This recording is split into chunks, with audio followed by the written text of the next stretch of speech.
Good evening and welcome to the Downtown Fort Worth Inc. and Fort Worth Downtown Neighborhood Alliance District 9 Candidate Forum. Thank you for joining us. I'm Eddie Broussard, Chairman of the Board for Downtown Fort Worth Inc. Planning outdoor events in Texas is sometimes a little tricky. However, for the second week in a row, we would like to thank the Downtown Neighborhood Alliance Weather Committee for setting up such a great evening. We also want to thank the candidates. Each one of them is making personal sacrifices to run for public office. The personal sacrifice, time, and effort they will devote to the campaign and eventually the job is significant. Candidates, we know public service is hard. It's not for the faint of heart, and whether you win or not, we all thank you for your willingness to campaign and serve. On the stage tonight, we have in alphabetical order, Avitia. There we go. Great. Elizabeth Beck. Darren George. Jordan Mims. Fernando Peralta. Fernando Peralta. Sorry, Fernando. And Sabrina Renteria. All right, very good. Erik Richerson and Sloane. Candidates, we thank you for spending time with us tonight. Everyone here is dedicating their time to improving our city, our candidates, and everyone in the audience. We ask that everyone be respectful and not create disruptions that prevent us from hearing the questions and the answers. So here's how it will work. Each candidate will make a 2-minute opening statement, and then our moderators will ask questions posed by the audience that were either submitted before tonight or as you came in tonight. We will start with Avitia, and then each following question will begin with the next person on the stage. Answers will be limited to 1 minute, so keep an eye out for Matt Beard. Matt, raise your signs. There will be a 20-second yellow sign and then a red stop sign. Bonus points and maybe even votes will be awarded for brevity. We have many questions that have come in, and we will go through as many of them as time allows this evening. At the end of the evening, each candidate will have 1 minute to make a closing statement. Our moderators this evening are DFW board members Dion Kennedy, President and CEO of Performing Arts Fort Worth, and Brian Newby, Managing Partner of the Canny Hanger Law Firm. Dion and Brian, the forum is yours. Great. Thank you all very much for coming out tonight. We just want to say a big thank you to the Downtown Neighborhood Alliance for co-sponsoring this event with Downtown Fort Worth, Inc. We appreciate your support.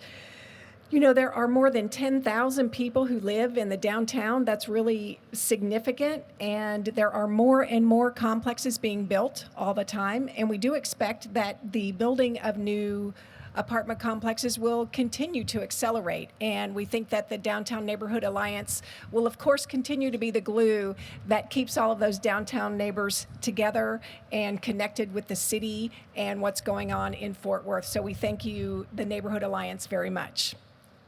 Over to Brian. Well, good afternoon. Like many of you, I live downtown, so I know what it's like to be down here. I know the changes that have taken place, and the changes over the last decade have been significant. Now, each of the candidates has been given a copy of the DFWI annual report, so they should know a little bit about downtown. And as a result, we should feel comfortable looking for answers for them as it relates to what's going on in their district as well as what's going on in downtown. Now, we don't take a position as it relates to candidates. DFWI does not. So we're very neutral, and our questions are going to be asked in a neutral manner. But what we want is to determine how the candidates will respond to these questions and how they relate to you, their constituents. That's what this is all about. So we're going to have a good evening. We're going to have a number of questions that some of them are going to be really easy and some of them are going to be really hard, but that's the way it's supposed to be. And we want to make sure that each and every one of you are ready to serve as our next candidate, as our next council member. Okay? So, Dion, it's all yours. All right. So for the first question. Now, as a reminder, these questions have come from all of you, either prior to tonight or they've come on tonight. You've actually written them down, so we'll get through as many of them as we can. We'll start with Richard first on this, and each one of you will answer. What do you see as the 3 key needs of the city, and what can you do to address these needs? Can you not hear? We can hear, but we promised the candidates each 2 minutes to introduce themselves. So can we give them 2 minutes for introduction? I'm sorry, I forgot the introductions. Candidates, they will each have 2 minutes to introduce themselves and state their positions before they answer that question. We'll come back to that question later. My apologies. So we'll start with Richard, and we'll have their 2-minute introduction. Thank you.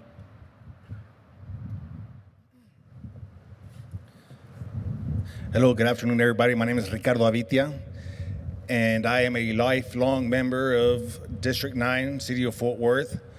I actually still live on the same street that I grew up on, and I have seen District 9 change over the last 40 years of my life, 41 to be exact.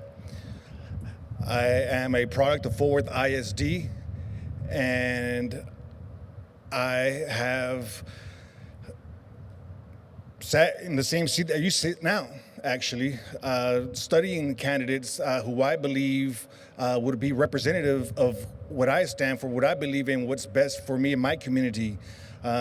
Unfortunately, those particular candidates have not come through with the things that they've stated that they would come through with for my community in particular. A little bit about myself. I am a teenage parent, and I joined the Marine Corps straight out of high school. I learned leadership skills, organizational skills, and structural skills in the Marine Corps that I've been able to apply to my life and throughout my career. I've been able to quickly adapt to new experiences and new spaces. I am bilingual, and I am ready to serve my community as I did in my country during Operation Desert Fox and Desert Southern Watch. When the city of Fort Worth, I've been giving back to the community as a youth sports coach when I got back from the Marine Corps, and I've been doing football, Little League baseball, as well as boxing. Anyhow, make a long story short, I am ready to be a diverse member of the city council. As the hometown kid, I appreciate all your support. If you could follow me on Ricardo Avitia for citycouncil.com, Instagram as well. Thank you so much, and you guys have a great day.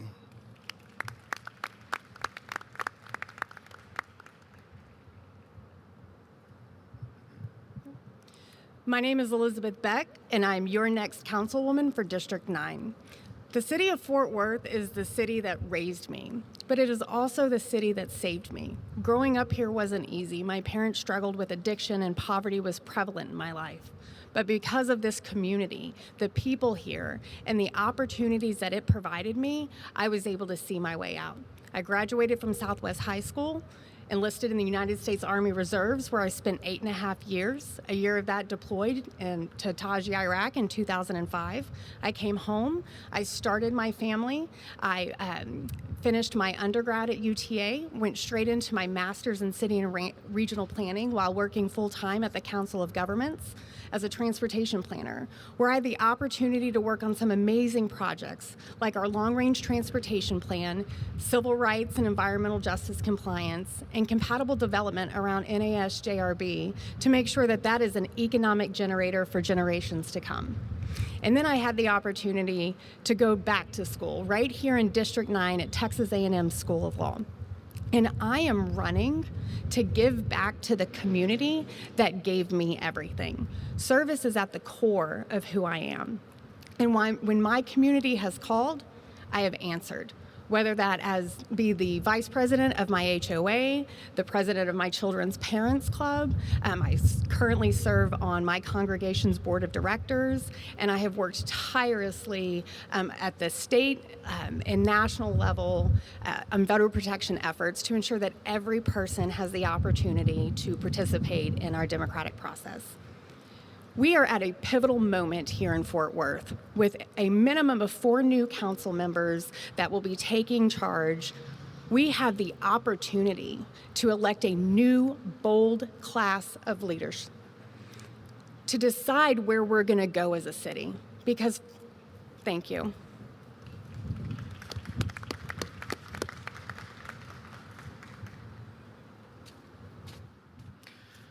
Good evening. My name is Darren George. I'm a native of Fort Worth.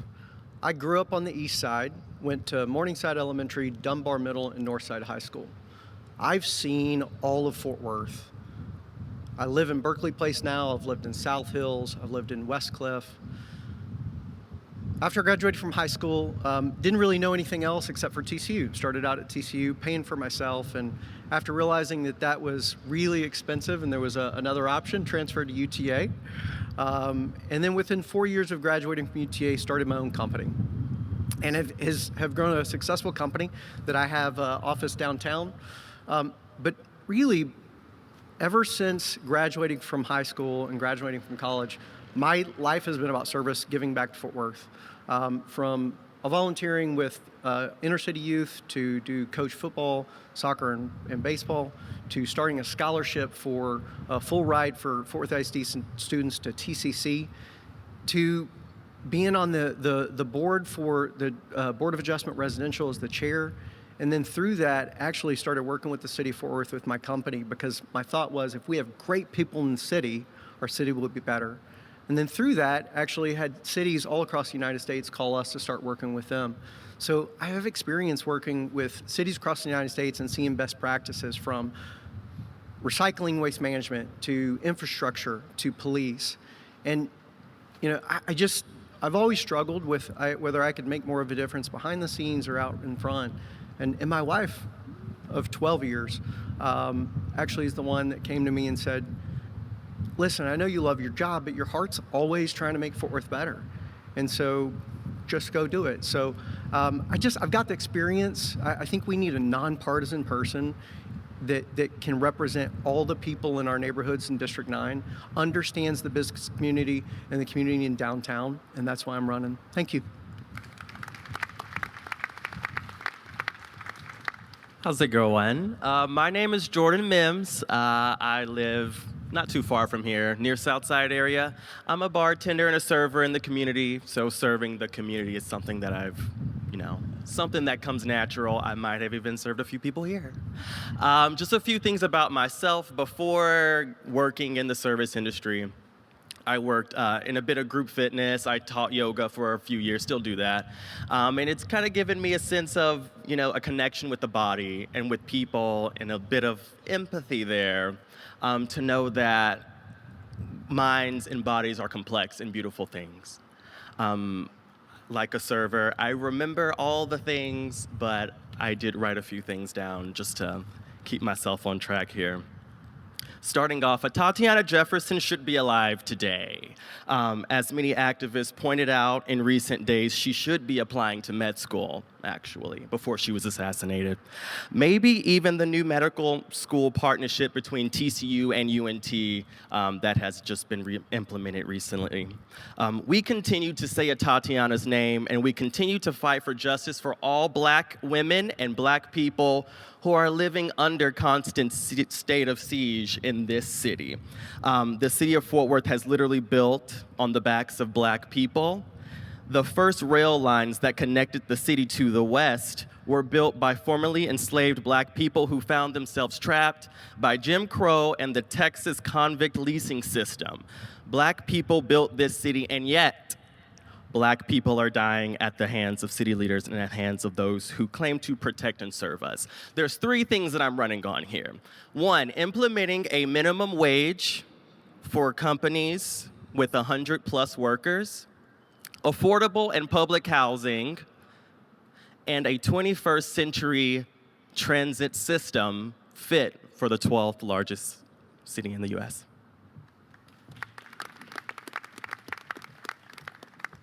First, I want to start off by saying thank you to Downtown Inc. for putting this together in the Downtown Alliance. My name is Fernando Peralta. I'm a proud husband, father, member of the Texas Army National Guard, and also the president of Las Familias de Rosemont Neighborhood Association. If you don't know about Rosemont, we're the largest Hispanic neighborhood association on the South Side, and we're also historically one of the most disenfranchised. I'm running for city council because I want to be a council person that continues to work for the people that we represent in all our communities. I've had a long career of public service, from first being in Catholic seminary, studying to be a Catholic priest, then leaving because I met my wife, then working at Catholic Charities, doing outreach to our homeless across the city, especially here in downtown, to then moving on to being part of the team that opened the True Worth Day Shelter on Lancaster, and then working again up here at First Street Methodist Mission as the assistant director. Obviously, in 2018, I decided to join the Texas Army National Guard, where I am currently, and even working with the Texas Army National Guard, I'm still able to be the president of Las Familias de Rosemont. That just being an extension of my service to my country and also my community. I'm super excited to be able to talk to people across the district from all our communities, because we need leadership that is bold, young, innovative, and I think I can bring that. I'm on the board for Steer Fort Worth. I'm also part of the Hispanic Women's Network. I'm involved in several site-based decision committees for our local schools. So when we're talking about boots on ground, that's what I bring. And that's what I'm gonna bring to the seat on City Council. And I'm doing that, of course, with everyone here and everyone across our district. Thank you. Hi guys, thank you so much for coming today. My name is Sabrina Renteria, and I am born and raised here in Tarrant County. I grew up over in Oakhurst, and we moved around, went to Azle and came back. I have a degree in philosophy from the University of North Texas. I wanted to go to law school. It was all I ever wanted. And so when you're trying to pay for that, it gets pretty expensive, right? So you have to get a job. So I got a job with an event planner, and she was an amazing event planner, but a terrible business person. So she went out of business, and I kind of took over, and I have been planning events and doing productions in the city for about 12 years now. I've spent most of my time learning downtown and being in every building and learning what everyone needs here. And so I'm running to represent the small business community because I feel like we've been left out in District 9. When I was here, it was dirt. West 7th was dirt. There was nothing here. And we have grown exponentially and built all of these amazing small businesses and communities. And I feel like we get left out quite a bit. And so whenever I started to ask my friends questions and what businesses, and then with COVID happening, it brought us all down. So we really need someone to come in and change and bring us back and bring downtown back, because we had such a great momentum, and so we need to continue to build and grow and bring our families together. I'm also a single mom. I have 2 wonderful little babies, so I live here, work here, play here. My business is here, so we do everything in District 9, honestly. So we spend a lot of time, and so we're all over the place and get to see the differences and how many amazing, diverse groups of people live here. So we have so many cultures and ages and groups, and we need someone who can bring those people together and understand and have that empathy for every single one of those groups, because it's really hard when you start to door knock and ask people questions what their problems are. And so being able to bring all of that together and understand it is kind of where I'm running. So thank you guys.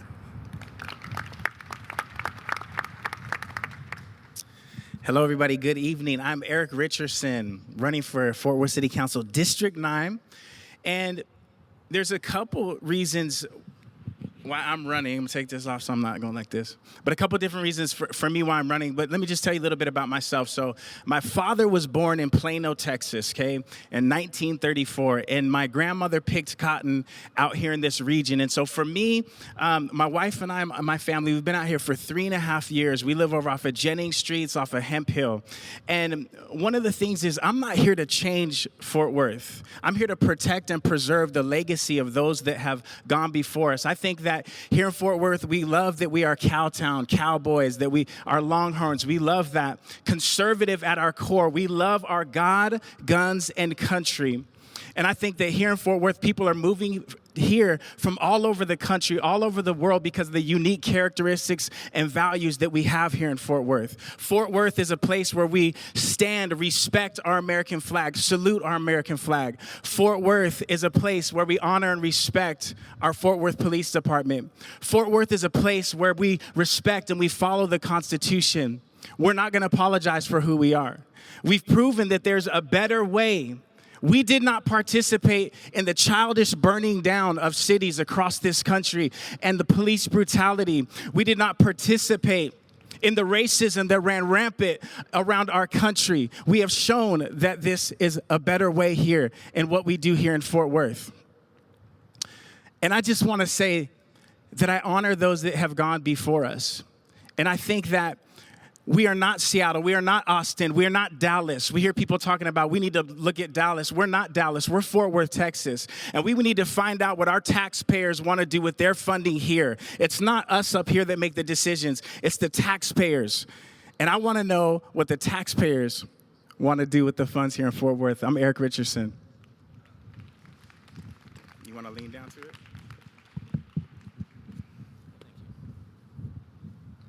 Hi, everybody. Thank you very much. I just want to first start out by saying thank you to Downtown Fort Worth, Inc. for having us all here today. And it's an honor and a pleasure to stand before you and ask for your support for my race for City Council in District 9. Also want to just quickly shout out, hi, Zeta Grace. It's my little girl back there. Thank you, baby, for giving me the opportunity to serve my community. So I'm not from Fort Worth. I'm not a Fort Worth native. I came here like half the population in Fort Worth today because of opportunity. To come here and build a life for my family. I was born and raised in Pittsburgh, grew up in politics in Indiana, worked in the State House there, served my community there as a firefighter, moved to Fort Worth to help my folks build a business here in the community. And for me, running for Fort Worth City Council District 9 is second nature. It's time for me to step up and serve my community at yet another level and give back to the community that has given so much to me and my family. For me, what's really important to do here in Fort Worth is to create a vision for the city and really ask ourselves, where are we going? And start to change the narrative for Fort Worth from what we can't do to ask, what can we do in this city to revitalize Fort Worth? For me, we have to create that vision for Fort Worth where everyone is welcome. We all feel welcome and safe in our neighborhoods. We're building strong, safe neighborhoods. We're fixing our property taxes. We're creating smart and creative public transportation solutions. We're revitalizing and reinvesting in our public infrastructure, and we're taking care of our kids in their schools. As a former firefighter, a business owner, community leader, I'm the Arts Council chairman, the president of my neighborhood association over there in Alamo Heights. It's really about setting goals and seeking solutions. I've got 2 of these and 2 of these, and I've got 1 of these. And for me, it's really about listening, being an open book, and being ready to hear new ideas and finding out what we can do together to make Fort Worth a beautiful, vibrant city for the future.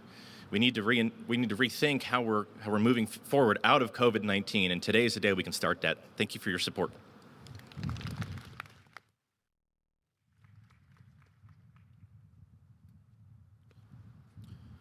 Okay, candidates. First question, and we're going to start with you, Ricardo. Now, this is a nonpartisan election. However, many of us consider ourselves to be Republicans or Democrats or independents, but it's all about bringing folks together. What do you plan to do to unify our community? Thank you for the question, sir. Being a migrant son, brother, and father, come from a migrant family, I understand what it means to have language barriers, learning barriers, and speech barriers for that matter. English is my second language. And I've been able to grow up and serve in the military, the most diverse organization in the world. So I know about diversity. I know how to work in different spectrums, professional level. I've worked in higher education as well, and I've served my community. So I believe I am a strong candidate that is for the people and comes from the people of District 9. Thank you.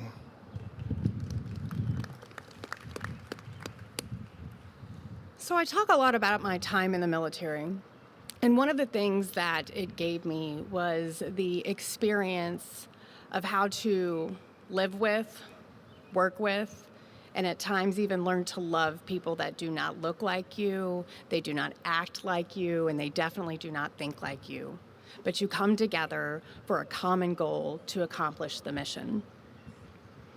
And I took that with me during my time at the Council of Governments, where we wrangled 16 counties and over 200 cities to come together and to work together for a common goal and for a common vision. And that's the exact type of coalition and the community involvement and cooperation that I will bring as your leader to District 9 on City Council. Thank you.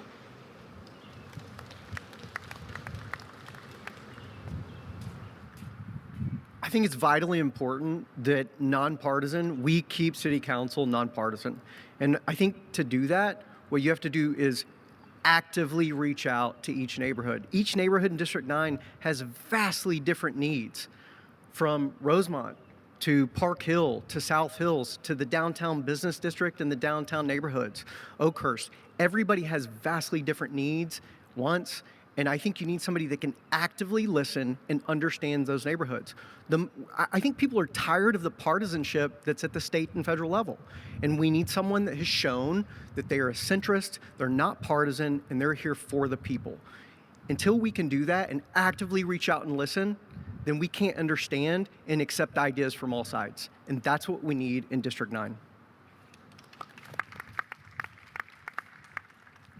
So could you repeat that question one more time? Just want to hear that for myself.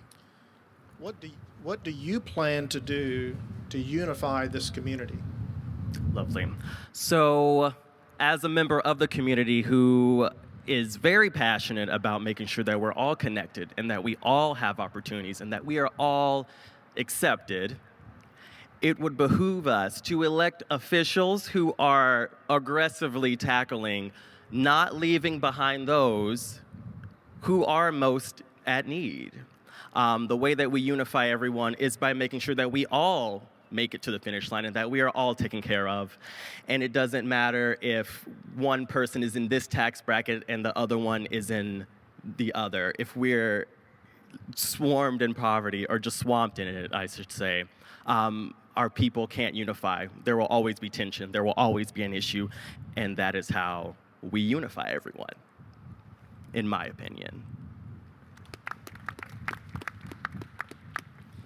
So I would say, for me, I'm going to continue what I'm already doing, which is being part of different groups.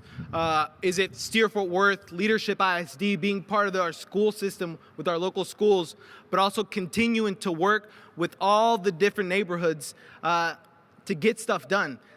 In Fort Worth, if you are not working with other groups, you can't get anything done. So that's what I'm going to continue doing. As the Neighborhood Association president, I've been able to work with the city and so many different departments, so many different agencies, also through my homeless services experience. These are things that I'm bringing to City Council, and I want to continue doing when I get to City Council. So thank you so much. So for us, communication is unification. So I feel like we have barriers with getting information to different groups of people. One thing that needs to happen is more sources for people to get. During Snowmageddon, we had such a hard time figuring out where we were boiling water and who was in charge. And I think that's our biggest problem, is bringing all of us together and having conversations. There are 22 homeowners associations in District 9 on top of so many groups, and it would be amazing if we could get everyone to have a conversation, even if it's just one sit down and say, what are your needs and what are your wants and how do we bring that together? And so communicating with each other is ideal, and it's one thing that I think we are lacking the most, and so bringing that together is my goal. Thank you. So I would say, first and foremost, to bring our community together, we can't sit here and act like we didn't just come out of cities being burnt to the ground. We can't stand here and act like there is not outside organizations trying to come into the Fort Worth and tell us who we are. Let's start right there. You know, you have organizations telling people, you're too white. You need to apologize for your whiteness. You're too black, you know, you're an Uncle Tom. If we can't get past the serious questions, we need a council member that is gonna talk about what people are afraid to talk about. Because when I'm out knocking doors, and I see a Black Lives Matter sign in another one person's yard, and I see another sign in another person's yard, and people are afraid. They're saying, I don't even know if I can talk to my neighbor. Well, we have to be able to sit down and have these tough conversations and know that Fort Worth has a better way. We cannot let outside organizations that have different visions than our city come in and tell us who we are, and that's a fact. And I think if we start there and we come to the table and talk, we will go where we need to go, and we will come to common ground.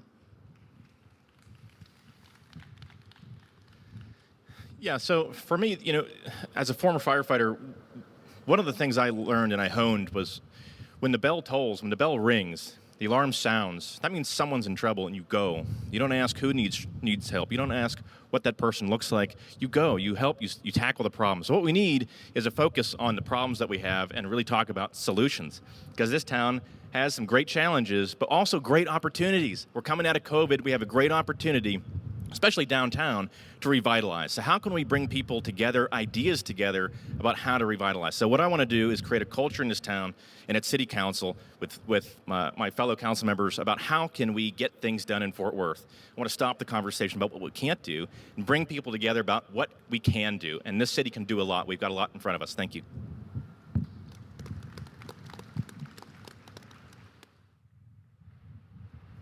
Okay, we will start with Elizabeth this time, and we'll go back to the question that one of you sent. What do you see as the three key needs of the city, and what can you do to address those needs? So we've got three major issues facing our city today. We have affordable housing crisis happening right now. In Fort Worth, the average rental property is $1,000 a month. At minimum wage, you can afford $377 in rent. And that is not okay for our residents. We had 20,000 people apply to Fort Worth Housing Solutions this year alone for assistance in their housing, for an organization that is working on a wait list from 2017. So we have to make sure that we prioritize affordable housing so that our workforce can get to work. We have to fix our infrastructure and make sure that we have an infrastructure system that will lead us not just into today but to tomorrow. And we have to determine where we want to go as a city. We must stop governing for today and looking to our past for guidance. We must govern for today and look to our future for where we should be. Thank you.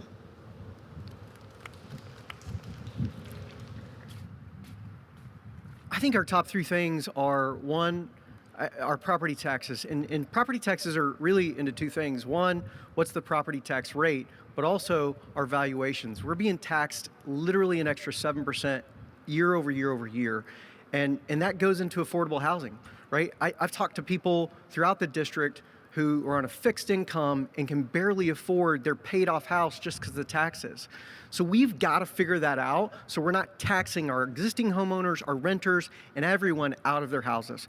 Two, education. We do not have the ability to affect Fort Worth ISD, but look at root cause, right? We are not doing what we need to for early childhood. We have the ability as a city to make a major impact from birth to age 4. Our kids are going into pre-K not ready to learn. And until we do that, we're not going to have a great workforce. We can't break the cycle of poverty and low education without having that. And then 3, I call it strong and vibrant neighborhoods. We gotta have safe, strong and vibrant neighborhoods that are connected. Thank you. So the three issues are very similar to Ms. Beck's. However, the only difference is I did not have to spend $9,500 on a third-party pollster service to figure out the needs of this community. Minimum wage, a reliable transportation system, and investing more in it, and affordable housing. You can take a drive down East Lancaster and you will see the houselessness problem. You will see, if you look online, about what is available to live and to rent. It is close to $1,500. You have to make 1/3 of your income to even rent. in many parts of this district. There are people who are struggling, and this is not coming from a third-party example. These are lived experiences. I have lived this thing. I've lived what it's like to work in a pandemic on tipped wages, and those are things I need to change. Thank you. I think 3 things that we need to be focusing on here in Fort Worth. One specifically is transit. We need to invest in our transit to move our city forward. And this is beneficial to all our communities. Communities like Rosemont, where I come from, where people rely on reliable transportation. Also, our homeless community relies on public transit to get to their appointments where they need.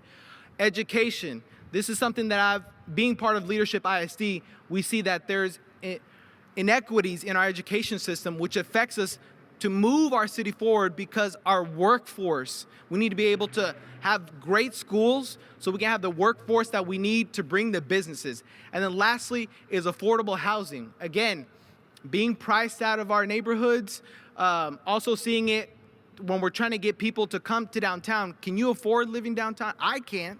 I wish I could, but we want to bring more people that from my generation and people who have lived here to be able to stay here in Fort Worth. Thank you. All right, so 3 issues that we see mostly are transportation. We cannot get from one part of our city to another, so bringing in a trolley system, we're Fort Worth. We love our cars. Parking is a huge issue for everywhere. I know so many businesses, even for myself, if I'm in a hurry, I won't even stop because I don't have time to try and look for a parking for 20 minutes. So small businesses are suffering. So bringing our transportation up to date would be awesome. And then affordable housing. So many of our friends right now can't get a home. They're 15, 16 offers on a house because you have investors coming in, taking them, paying cash value. So making sure families in Fort Worth can get a home here. So even affordable, even unaffordable, just trying to find a home in general right now in Fort Worth is really a struggle for everyone. So figuring out a way that we can bring people around and then bringing our tax dollars here. We are struggling. Small businesses are struggling. We need help. We need tourism. We need hotels. We need people to come spend the weekend, spend your money with us and leave it with our families so that people can grow and continue to build our city. Thank you. Man, I'm feeling froggy today, but I'm gonna try to smile, But I feel like the biggest thing that we're facing right now, honestly, is kind of what's sitting up here right now, because you have to know, as people that are getting into politics, they're gonna talk about politics, right? For the past 50 years, they've been saying we're gonna lower taxes, correct? Are your taxes gone up or they've gone down?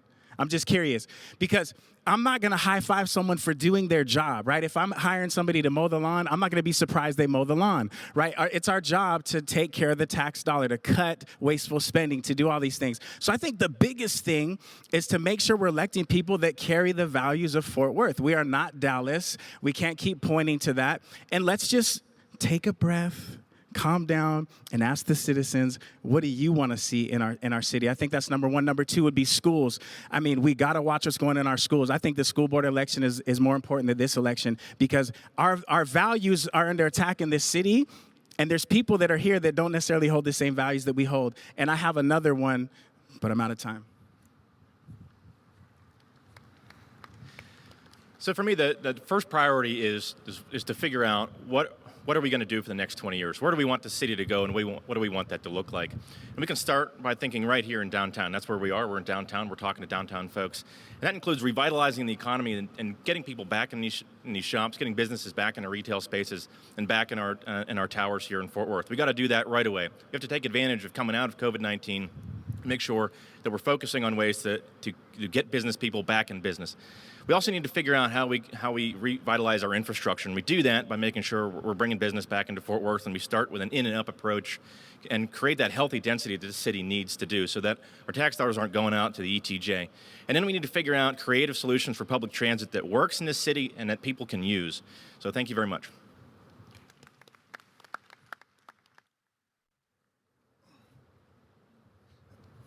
May I have you ask a question once more, please, sir? Yes, it was. What do you see as the 3 key needs of the city, and what can you do to address these key needs?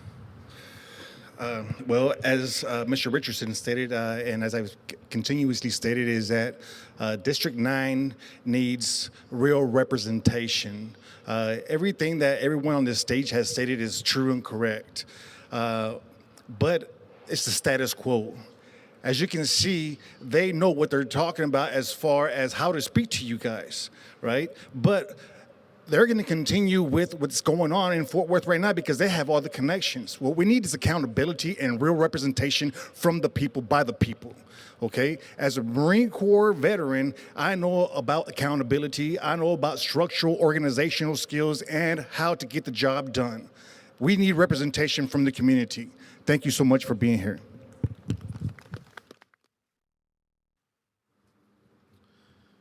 Okay, the next question, we're going to start with Darien. And this is a two-part question. We've had some discussion so far about the homeless and housing. Do you support low-income and homeless housing programs? And then, is the city of Fort Worth investing enough in homelessness solutions?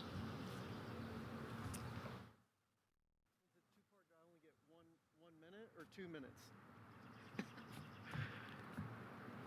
So I absolutely believe in low-income housing.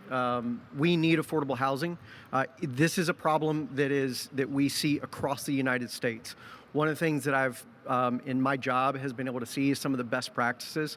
Oklahoma City is actually an example of a city who has gone out and done what they call a MAPS, where they've built affordable housing, permanent housing for homeless, mental health and addiction, so that they can help solve the problem. So I think absolutely we need to spend more. Again, there's an opportunity cost with every dollar we spend at the local level. We have one pot of revenue, so we can solve homelessness. It also means that we have to take dollars from someplace else.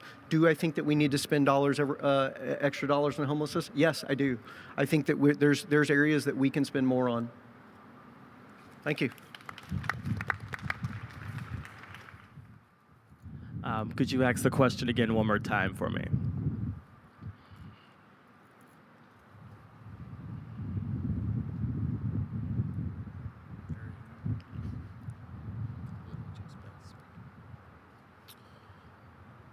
Do you support low-income and homeless housing programs? Yes, I do support that. Now, however, also one of the things that I'm running on is having access to those things. Access to affordable, permanent housing. It's very hard to get a Social Security without an address. It's hard to get an address without an ID. It's hard to get an ID without a permanent place to live. And then the second part of that was, is the city doing enough to help the homeless? Are there still people sleeping on the street tonight? Yes, there will be. Do I believe that the city is doing everything they can? I believe that they are. However, I do know for a fact that this city has the resources to do more for those people who are going to be sleeping on the street tonight. Thank you. So as the only candidate here who has actually worked providing services to our homeless community and doing outreach, I do support housing for our homeless, like what DRC did on Race Street, where it's housing first and then we have wraparound services to make sure that our homeless community is getting everything that they need, because you cannot expect somebody to not be homeless without having a housing first. Then you get them to their mental health appointments or whatever they need. Now, also being at these different agencies, homeless agencies, do I believe that Fort Worth needs to do more or invest more? Yes. Because obviously, yes, we still do have people sleeping on our streets. And I wish me as a case manager and outreach, when I was doing outreach here downtown, I wish I had more support. I wish my program, my agencies had more support so we can give 120% as a city to those most vulnerable on our streets. So my warehouse is located off of Lancaster and 287. So I am right there in the heart of all of the tent cities, and every single day it is something that we deal with. So the city works really hard, and they work really great with us in trying to help people as much as we can and to clean up as much as we can. But we have a trash problem, and they have people donate so many things, but they don't have nowhere to put them. And so it just begins to pile up, and then we build cities and they take them down. And so our homelessness, we need some help. Everyone needs so many outreach community products try to come and help, and then we end up with piles of things, and then we're helping people kind of move those around. And so it's kind of an issue that continues to turn around. And so homelessness is such a hard thing to tackle. And so is low-income housing, is finding people that want to come in and give us that, because it takes a lot of tax dollars and time to get that taken care of. Thank you. As far as homelessness goes, I think that it's a tough one, honestly. Everybody's story is different of how they got there and why they are in the situation that they're in. But I know one thing, and even in my life, the best thing that happened to me was accountability. I think that if you want somebody to succeed, you got to hold them accountable first and say, look, whether it's, in my experience, I've helped, he doesn't think I have, but I've helped some homeless people too. And the thing is that some of them, right, you try to get them to a place of getting on their feet, and sometimes they don't want it. And so you're dealing with so many different components because they got to be clean, they got to take a UA, they got to stay off the drugs. And so this is a deep, deep, deep situation and issue and we have to be prepared and not surprised here in Fort Worth, because as the city begins to grow, and one of the largest cities in the country, it attracts homelessness and transients, it attracts sex trafficking, it attracts drugs, it attracts all these things because they want to come to a place where there's also money flowing through that they can have access to. But it's a big deal. And yes, I am for affordable housing, doing it the right way, quality affordable housing. Short answer, yes, of course, we have to do more. And second answer is we have to recognize that the city doesn't really do the heavy lift. Our nonprofit sector is the one doing the heavy lift on addressing homelessness. And what we really want to do is lead from the city's perspective and address root causes. We have to get these folks, permanent shelter, jobs, health care, mental health care. We have to be able to, we have to focus on the root causes of folks who are suffering from homelessness and help address that root problem. And I think together with great leadership at the city level, working with our nonprofit organizations, we can get there. But, what we've really got to focus on is making sure that people who are suffering from homelessness have an opportunity to escape that. And that's what I plan to do in City Council. Thank you.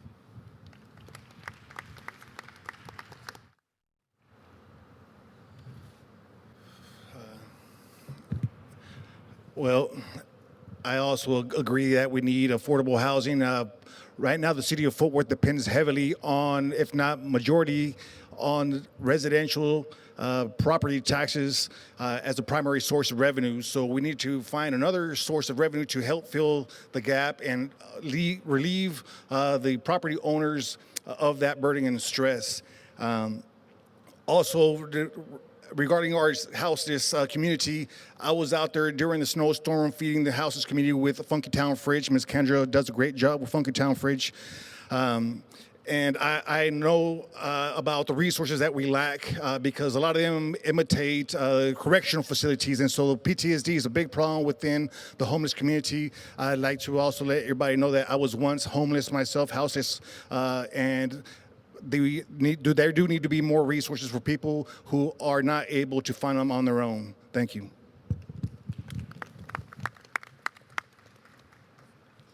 Absolutely, the city should invest in shelters, not just shelters, but housing for our homeless. But to address the issue, we really need to start from a place of compassion. I personally saw how addiction and mental health issues led to my father's homelessness. And so from a city perspective, that starts with how we treat our homeless. Mental health crisis, addiction, and homelessness should not be crimes. And so that's a city policy that we must change immediately. We need to continue to support those folks and get them the housing and the help that they need. And it's not just a moral imperative for our city, but it is also an economic one. For every person or family that we get self-sustaining off the streets, we save the community $20,000. And so I hope, and I certainly plan to change the city's direction in both how we police these issues and how we house and support our homeless population.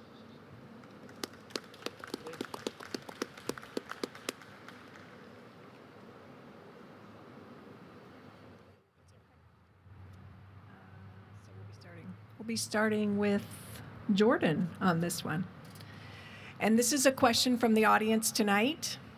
With the upcoming trial of Aaron Dean, how do you plan to encourage your district to stay peaceful while exercising their right to protest for a Tatiana Jefferson? Well, what we will do is to continue the pattern of how we have protested, how we have voiced, and that is by peacefully showing up and lifting our voices and encouraging Sharon Wilson, District Attorney Sharon Wilson, to apply pressure to, get this conviction over with. This family is suffering, and we will continue to, do the pattern. We're going to show up, we're going to be nonviolent, and continue the peaceful conduct that we have had since the beginning of this. There's been no burning buildings, there have been no burning cars, and it has just always been a peaceful, but also very straightforward and oftentimes uncomfortable conversation that we've had to have repeatedly of why Black lives do matter in this city, in the city of Fort Worth. It does. Thank you. Being in the military, I think that experience has shown me that you lead from the front. So during this trial, if we want to continue the peaceful protests that have been happening, we have to be there among the people that are protesting, peacefully protesting, because our communities are hurting. So we need to be able to lead from the front, being there, and it's as simple as that, lead from the front. Thank you. Both of them said it best, giving people the opportunity to voice how they feel and do it safely and comfortably for everyone. This is going to be a tough for the entire city. And so staying together and keeping that communication open and working together to give a safe environment is the best way to go. Thank you. No, I would say that just in Fort Worth, we have, this past year, I spent about a year with the Fort Worth Police Department. I have some police officers that are really good friends, actually, and I work out with them in the mornings. And it's one of the most diverse police departments in the country. And there's Black, there's white, there's Asian, there's Hispanic. Probably about 75 to 80% of them grew up in Fort Worth. Their kids go to school here, and they also have parents that live here. And so I think how we maintain peace is remember that we are Fort Worth and that we respect each other in this city, and that the police department has even said if somebody does something wrong in the department, it's standard, like they need to be prosecuted for breaking the law. And I don't think that's a secret. I don't think that's something that Fort Worth questions. Are we going to have justice when it comes with our police department? I think that we will. I trust our police department, and I've spent time with them, and I'm not just talking from a place of not getting to know them, but actually knowing them. And if we can continue that, we will allow and continue to have peaceful process just like we did this past year. I think as leaders, it's so important for us to lead in these times by listening, by encouraging dialogue and leaning on the values that make this city great, making sure that we're engaging and including everybody in our communities in the conversation and being present and being among the group and having an open door so folks know where to go when they have something to say and they know who to say it to. So I plan to be present in the community and available to all constituents to have the conversations we need, especially in these tough times, to talk about what really matters and keep the dialogue alive. Thank you.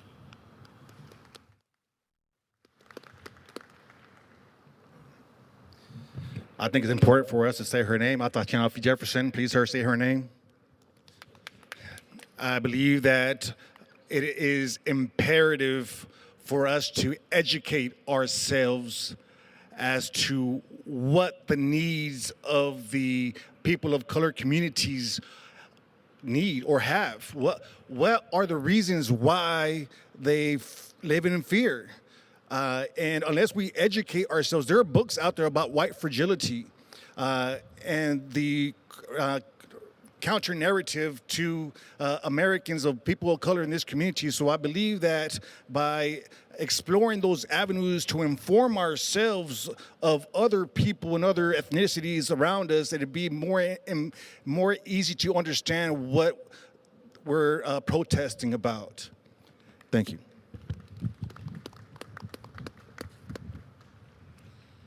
As Americans, our ability to to assemble and to peacefully protest is what sets us apart from the rest of the world. And it's how we hold our government accountable and how we hold our leaders accountable. And as your councilwoman, I would lead by example and work with my constituents to encourage that process, to not just hold me accountable, but the rest of the city leadership. And I think it's also very important to make sure that we're working with our police department so that when these events are happening, we are not posturing in a way in which it could potentially incite or inflame what are already very tense situations, and that's by demilitarizing what it looks like at these protests. And that's how I would encourage encourage our city to do better and show our residents how important their voice is.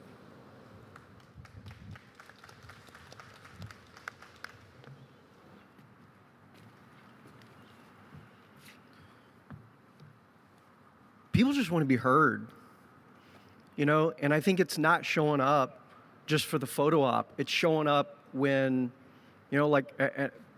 props to Fernando. Fernando and I, we showed up to the Black Vote Matters over at Tatiana Jefferson's house. And it's being a part of that community, all communities, so that they feel heard. It's being out there and making sure that you're with them, right? That they feel heard. That's what people want. People want to feel heard. That's when they don't feel heard, that's when things get violent. And that's how we make sure that it doesn't get violent, so that people are heard at City Hall, they're heard at the neighborhood level. I have a biracial daughter, and this is, we need to make sure that as we go forward in Fort Worth, that every single person feels like they're part of Fort Worth and that we're heard. That's it.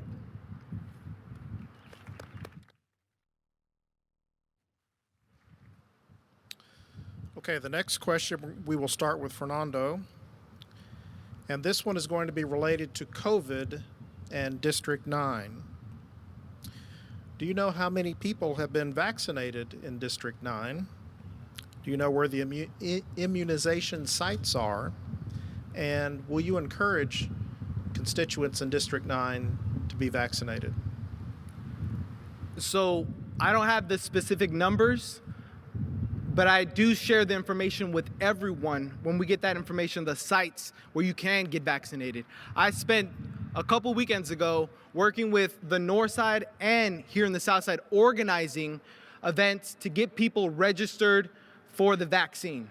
I do believe that I am going to encourage people to get the vaccine. I myself have been fully vaccinated, and I'm working with different partners across the city to make sure that those who do want to get vaccinated have that access.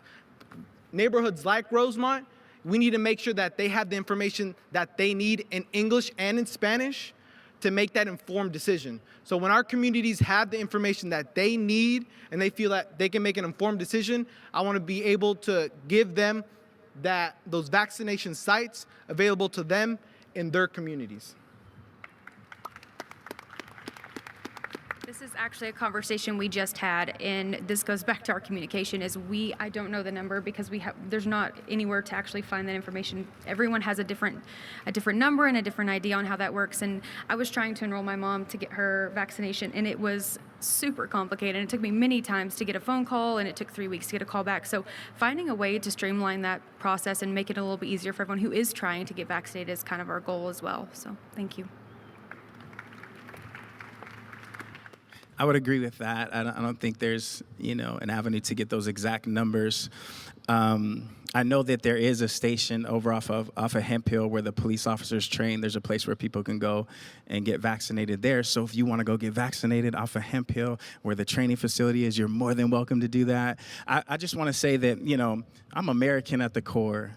Make your decision. What do you feel about your body? Do you want to get vaccinated? Do you feel like that's essential for you? That's up to you to make that decision. If you don't want to get vaccinated, that's up to you to make that decision as well. And so I believe in the freedoms that we have here in this nation, that you can make an educated decision with your family, with your children, with your parents on whether you want to get vaccinated or not.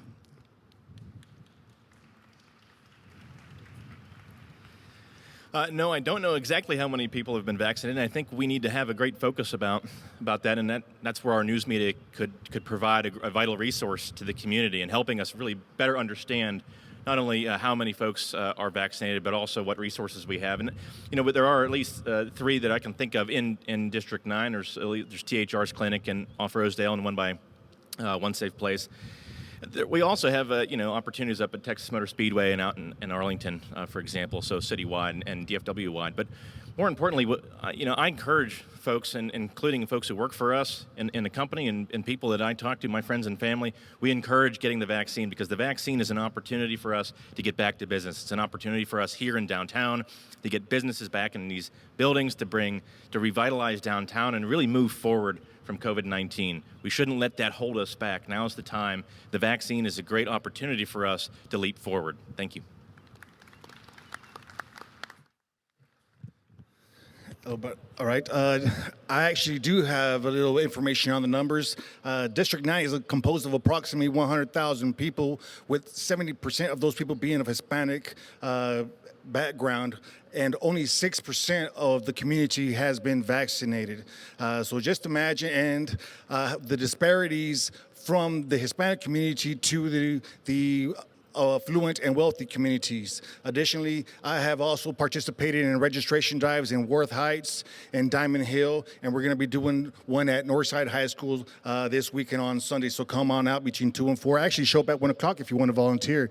And you can get vaccinated today or the day of during business hours at 1500 South Main JPS any day of the week, Monday through Friday. Thank you so much. Have a great day.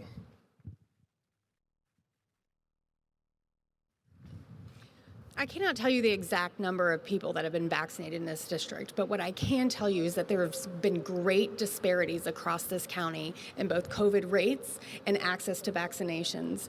And the COVID rates in several zip codes in this district, 76104 and 76133, were some of the highest in the county, and they're some of the lowest vaccination rates. While we saw more affluent zip codes in areas in this county realize access to that vaccine. So one of the things that we must do, and your next council person should do, is make sure that those disparities do not continue to exist in this city, and that we are pushing out the information that we need to get the residents of District 9 vaccinated. And I am fully vaccinated, and I absolutely encourage everyone here to get fully vaccinated and encourage your friends and your families so that we can all get back together and that we can give each other hugs and get back to business and go about our lives and watch downtown come back to life again.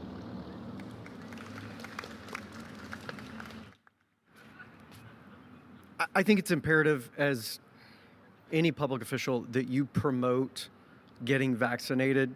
I mean, we've been shut down for a year and being able to get back, but also beyond just the economic impact, there are people who cannot get vaccinated for health reasons. And I think we have to get to that point where, we have that herd immunity so that those people are protected as well. And I think there are lots of people that don't have the access. They don't have the access to healthcare. They don't have the access to the internet and know how to sign up. So, I think there's a lot of opportunity for the city to take the lead with Tarrant County Health to get out and actually go door to door for elderly people and who don't have that access. 76104 is one of, Star Telegram has written a number of articles about that, of how they don't have access to healthcare. And I think we can actually take the lead to make sure that we're getting as many people access to the vaccine as possible. Thanks. So yes, I do encourage people to get vaccinated. I have had both vaccines. I have my Fauci ouchies. I'm not purple. I haven't turned green. And I also encourage the residents of Fort Worth to please, please, please research and look up what the vaccine does and what it does not do.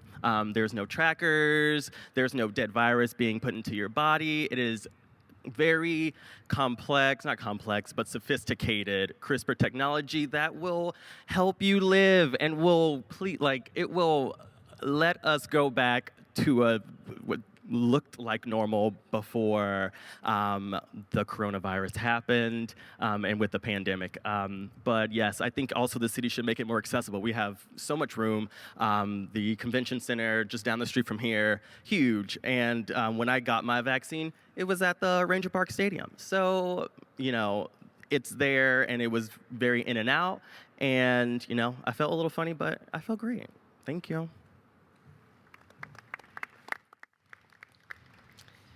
Next question, we will start with Sabrina on this one.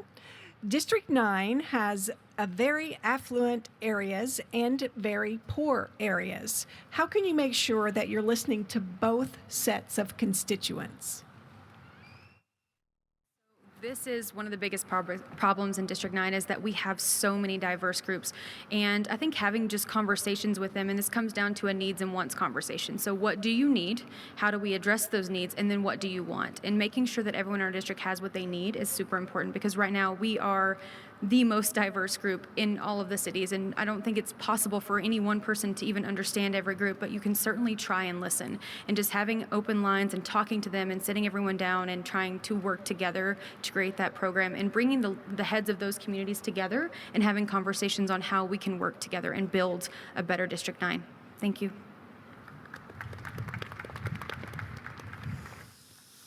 Oh, my goodness. That's a difficult question, because the reality is none of us up here really, I think, can wave a magic wand and say we're going to fix it. I think we have to go again back to the foundation of just talking to people. I don't want people to feel bad because you own a company and you have a nice house, and I don't want someone to feel bad because I have a quaint house and I have a regular job. And I think that's one of the things that we're facing here in Fort Worth, is that it is so diverse. There really is little pockets of segregation, and I think that in the community, like for instance in the Hispanic community or in other communities, even in the white communities that are low income, actually explaining to them and educating them on how they can come along for the ride of the growth of Fort Worth and how not to be afraid of it. So it's educating them on how to be better, how to grow. And if that's what they want, we can help them do that. And if not, then they can, let's find a way that we can all still continue to live together in District 9. I think it starts with vision. We have to really understand where we're going and how everyone fits into that puzzle, because there's great opportunity right now as we come out of COVID to talk about how we can engage all of our communities. As a neighborhood association president for a little neighborhood that's often forgotten, it's part of this district. And by the way, sometimes I think we forget that folks who live downtown are also neighbors who live in a neighborhood. We have to remember that there's opportunities to get together, and I want to improve on Ann's legacy and what the work that she's done to meet and talk to everybody by bringing together neighborhood association leaders together, either on the phone or in Zoom or in meetings, to really share the best practices and how we can help each other. And then I also want to really focus on how we can invest in creating small businesses in our minority communities, our underserved communities. Centers for Transforming Lives recently released a study that really showed that we've got $20 billion in untapped potential locked away in our underserved communities here in Fort Worth. A lot of that's right here in District 9. Let's use that. Let's help these folks, our people, our neighbors, build businesses and wealth. Thank you.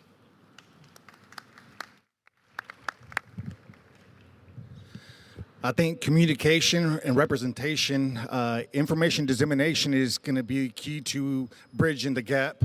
As stated, there are big disparities in District 9, and how are we able to bridge that? Well, it takes, in any relationship, communication is key. So it takes people from the community to speak up and speak out. For example, I started Hemp Hill No Se Vende when the near South Side was wanting to gentrify Hemp Hill Street along 3.5 miles. It took some hard work and petitioning to gather the community together and inform the community. Once the community was informed, they were able to make an informed decisions for themselves and know they did not want the gentrification of South Side to happen. And that's what we need. We need real representation downtown that can speak to everybody in many languages. And that's what we need. Thank you so much.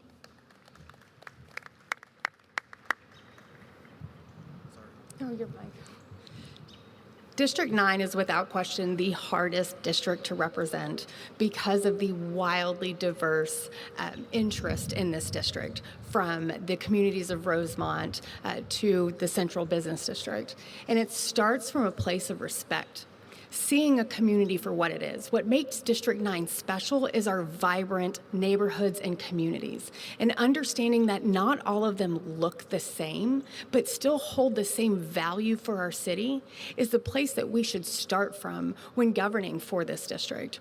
And it's why I certainly hope to work with community leaders like you see up here on this stage to ensure that I am carrying the voice of everyone of District 9 to City Hall.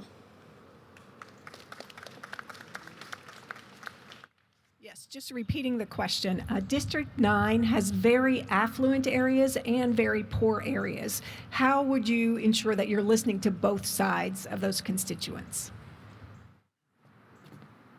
So as many people have said, District 9 is probably the most diverse district in the city. It literally encompasses from Rosemont to Park Hill to South Hills to Oakhurst to the Downtown Business District and Downtown Neighborhood Alliance. I think so to be able to represent everyone, you have to actively reach out and listen to all of them. Having come from an area where, I mean, I live in Berkeley now, which is, I would say, an affluent area. But coming from the east side, coming from Dunbar and Morningside, and then graduating from Northside High School, I've been in every single type of community in Fort Worth. Yet, having been in them and actually been a part of those communities allows you to hear all the different sides, and I think that's what you need. I think you need someone that understands every single neighborhood and has been out there door knocking and can actually see where those people are coming from, what their needs are, so that you can understand them. So the way that we will listen to rich and poor people is that when they're talking to you, ingesting, listening, hi, I'm a poor person, I work for Tibbs during a pandemic, and it seems like it's getting harder and harder to keep activists in the center of these conversations. That's what we need to do. We need to keep community accountable leaders in these positions to make these decisions, because listening and learning, there's no time for that, to listen and learn on the job. You have to know your community, you have to be connected with them to be able to figure out these problems and to find out these problems. And it's not by giving them a minute to speak, it's having a conversation with these activists and leaders who are taking the lead in this process of making Fort Worth more inclusive for everyone. Thank you. I think, obviously, being the president of Rosemont, that's why some of the other candidates brought it up, because I have been doing the work advocating for neighborhoods like Rosemont. And I believe strongly in partnerships and relationships, and listening to everyone across the district and having real conversation and what's going to move us, our district, our communities forward together. That's why day one, when I get elected to city council, I plan to reach out to all the neighborhood associations, businesses, faith-based, and make sure that we have scheduled meetings already year out to make sure that we are listening to all our communities, keeping a pulse to our district, because that's the way you listen to all our communities. That's what I've been doing in Rosemont, and that's what I'm going to continue doing as your District 9 City Council member.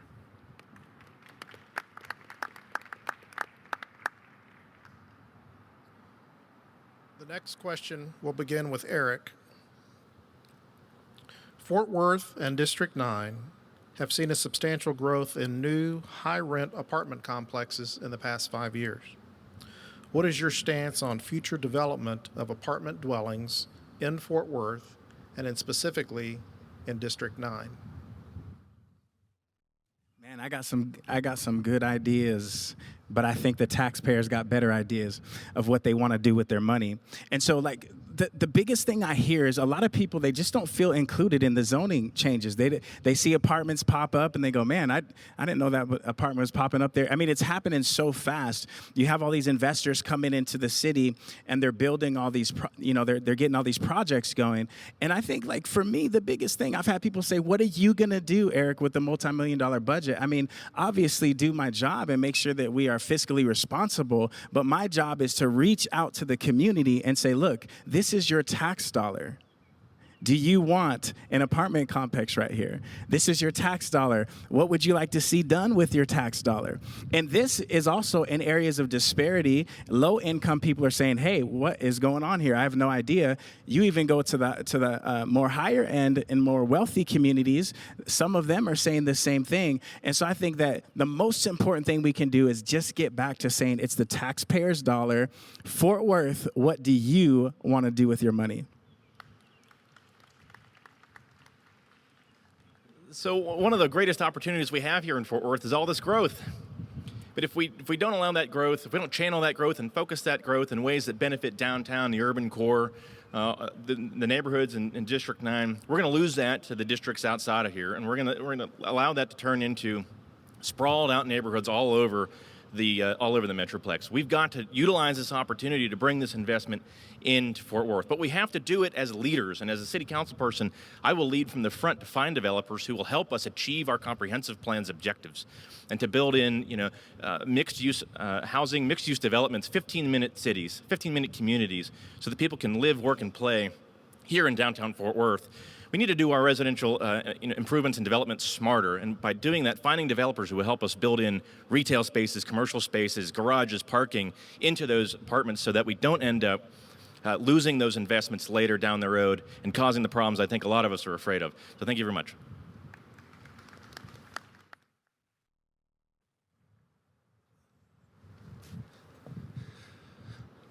May you repeat the question once more, please, sir? I'm sorry. What is your stance on future development of apartment dwellings in Fort Worth, and particularly in District 9?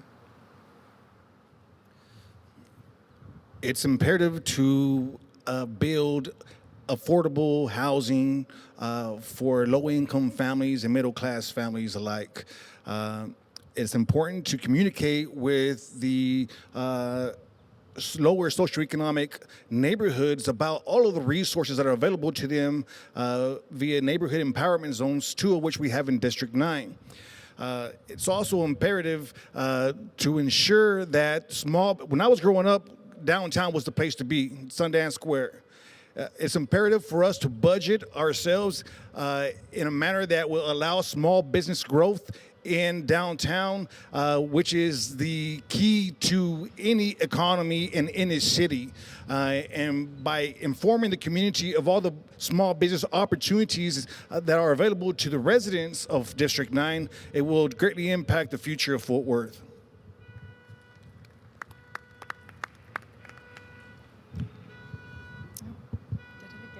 No, you're fine. It's imperative that we have workforce housing in Fort Worth if we want to attract businesses, if we want to continue to thrive as a community. And so that takes a variety of forms of housing, and apartment complexes are one of those. They also add to the density of our city, which we know is more efficient from a governing perspective. It costs us less money if we're more compact. We have to make sure that that housing is affordable. Two of the 2 most successful TIF districts are right here in District 9. And so with the TIF districts, there's money to be given. There's also abatements across the city. And so we have to make sure that if we are, if a business is making a promise to Fort Worth and we give them that incentive, that they're keeping their promise to us. And so I will make sure that if we are giving our dollars back, are giving them away, that we're getting back investment in Fort Worth so that we have the workforce housing that we need.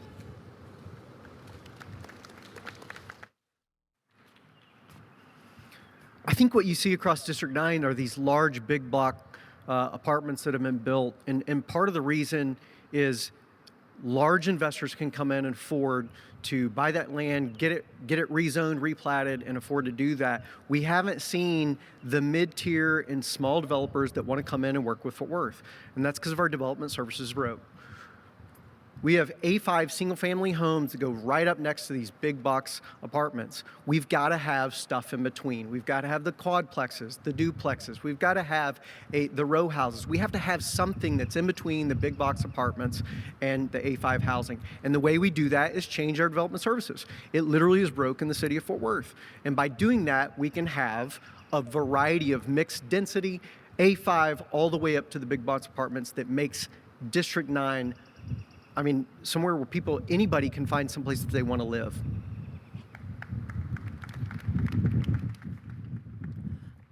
I think that everyone in Fort Worth or everyone in the United States has the right and access or right to accessing affordable housing that is permanent and, again, actually affordable.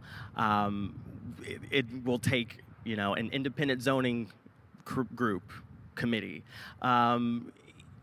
Let me see, how am I going to word this? Making it more accessible would be the answer to that, and more affordable.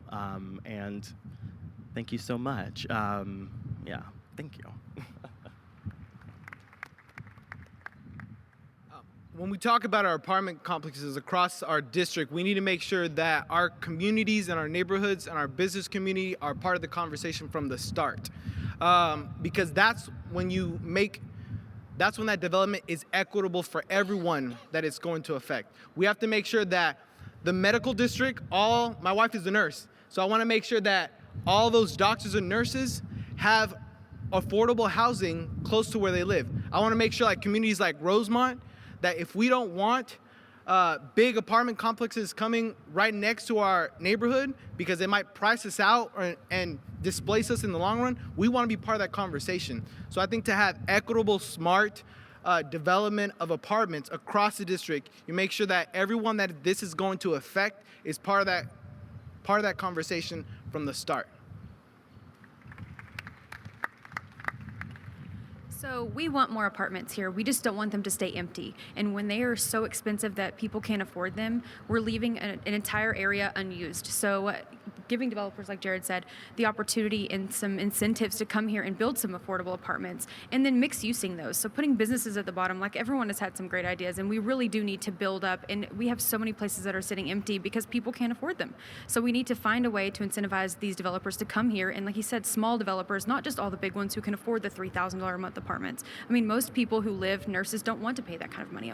So figuring out a way to bring those developers, give them the money that they need for their infrastructure so that it cuts the cost for them and allows them to build an amazing places for us to stay. Thank you. Well, thank you all so very much. And it is time now to wrap up. We want to wrap up by 7, and each candidate will have 1 minute for a closing statement. And we will start with Jared on this, since you did not get to start on a question. So 1 minute. Thank you. All right, well, then I will start by saying thank you to all of you for coming out and taking an interest in why I'm running for City Council for District 9. For me, it's so important to set a vision for our city's future, to make sure that everyone in the city of Fort Worth and in District 9 is included in where this city is going, and that includes here in downtown Fort Worth. For me, it's so important to bring to bear a great leadership, vision, the ability to bring people together, and most importantly, listen. And as a former firefighter, I've put my life on the line for my community. As someone who's worked in a state house and worked for constituents, I know what it's like to help people get done what they need to get done at a city government. As a business owner and an operator, I know what it is to take a dream and make it brick and mortar, to hire people and bring that value back to the community, to set goals and achieve vision. And as community leader and a neighborhood association president, board chair, building standards commission chairman, I know what it's like to serve in your community in a leadership role. And I'm the only candidate up here that has all of those experiences ready to bring to bear for the city of Fort Worth. Thank you very much. I appreciate your vote.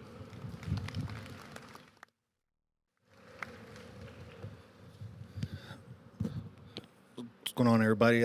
Coming from an immigrant family, I know what it's like to start what's stated, to start from the bottom. And thankfully, due to all the opportunities this great city and nation has been able to provide for us, I've been able to now sit here in front of you guys asking for your vote come May 1st. I have entrepreneurial experience as a small business owner myself. My mom, again, was an immigrant. She became an American citizen, got her cosmetologist license, and also was self-employed. So we have the entrepreneurial spirit. We have the corporate background. I've dealt with $35 million portfolios before, so I know about accountability and keeping the numbers straight, and I'm here to serve the community. Thank you.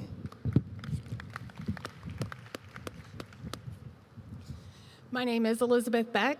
I hope that I have the honor to serve as your next councilwoman for District 9. And the reason that you want me on City Council is because my life experience and my education has given me the ability to analyze a city and how it should operate from a policy level, from that 30,000 foot. But it has also given me the experience to bring that down to on-the-ground level applications. My legal experience has taught me how to dig into the details and critically analyze situations. And my Army experience taught me that leaders lead from the front. And that means stepping forward and boldly addressing the tough issues facing our city, but also having the wisdom to know when to stop and listen. And as a single mom, I know how to juggle a lot up in the air. I invite you to go to elizabethforfortworth.com to learn more about me and my policies, sign up to volunteer, request a yard sign, and I can't wait to be your next City Councilwoman. Thank you.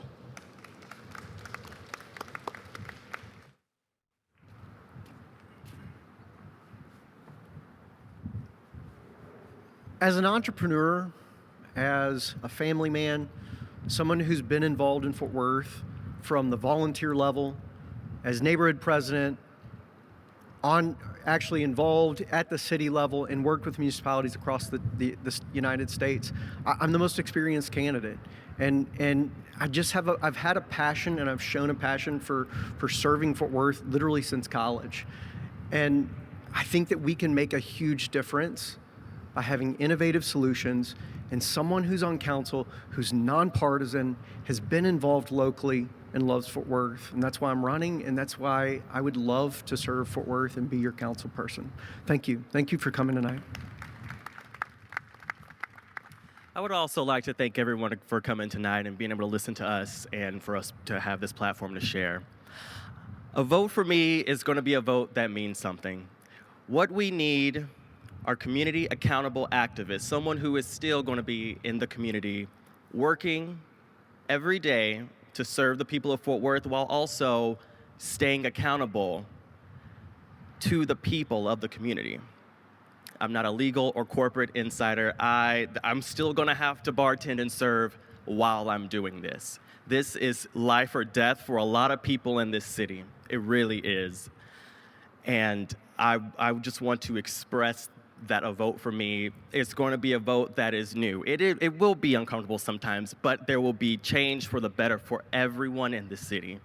Thank you all for coming and listening. Again, I just want to echo thank you to the Downtown Inc., the Downtown Alliance for putting this together, and for all of you for coming out to listen to us. This has been a progression. Doing outreach, to being president of a historically disenfranchised neighborhood association, to working with the city and all the different agencies that makes Fort Worth. This is what I want to continue doing. I'm the only candidate up here that has been working on the issues that is affecting our community. I want to continue that. My military service helps me stay focused just on the issues that are affecting us and leaving everything else out of the way. I want to be able to work for you, serve you, and the families that make up our district, because I want my son, Sebastian, who's only 4 months old, to be able to grow, thrive, and play in the city, and to be able to stay here and have his family here in Fort Worth in this great district and great city that we have. So thank you again. FernandoPeralta.com. Thank you guys so much for coming. I'm not a politician, as you can see. This is my home. Born and raised here. I have my family here, my kids. We work so hard, and this city has given us everything that we've had. And the reason that I'm even doing this is because I feel like there's been so many of us who've been misrepresented or not represented at all, and it's time for a change in that. I mean, the education level, I know District 9 on this panel is going to be amazing no matter who wins this election, because, I mean, this is an incredible group of people, and I hope that we all can continue to have these conversations after the fact. But just knowing that we can bring someone who has a business perspective, who treats this like it's our goal is to serve, and service is our main goal, and to treat our constituents like they are being served and take care of them is my goal. So thank you. Hey, thank you guys for coming out. Again, I just want to echo just my heartbeat that I believe in Fort Worth. I believe there's a reason why people are coming to this city from all over the world. It's not for us to change a bunch of things. They're coming because of what we have here. And again, I want to say, I'm not here to, I know that there's improvements we need to make, but I think the core values of this city are amazing, and that's why people come here. I want you to think for a second about San Francisco, Seattle, different Chicago, places that are full of homelessness, drug abuse, police fighting, brutality, all these things, you guys. Economic power does not equal peace and tranquility in your city. So we cannot just talk about economic power and money and how much stuff we're going to bring here and act like that's going to make Fort Worth continue to be a vibrant place. It's the heartbeat of the city. It's the values that we carry is what makes us who we are. And again, there's some things that you just don't change. I'm Erik Richerson. I'm running for City Council District 9. You can look me up at ericricherson.com.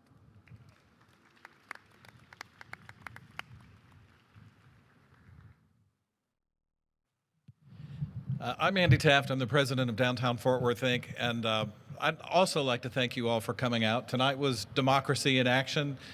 We've got potential city council members sitting up here on stage, taking tough questions from you, looking you in the eye and telling you how they feel. I'd like to also thank our moderators tonight. They were also our moderators for our mayoral forum. Let's give them a hand. They kept the peace. I'd like to thank the Public Improvement District for helping us with the staging tonight and at the mayoral forum. And will all the Downtown Fort Worth Inc. staff members raise your hand? They were very helpful in putting this on. You can see them around. Stop. And also the members of the Downtown Neighborhood Alliance. Will you raise your hand if you're a member of the Downtown Neighborhood Alliance?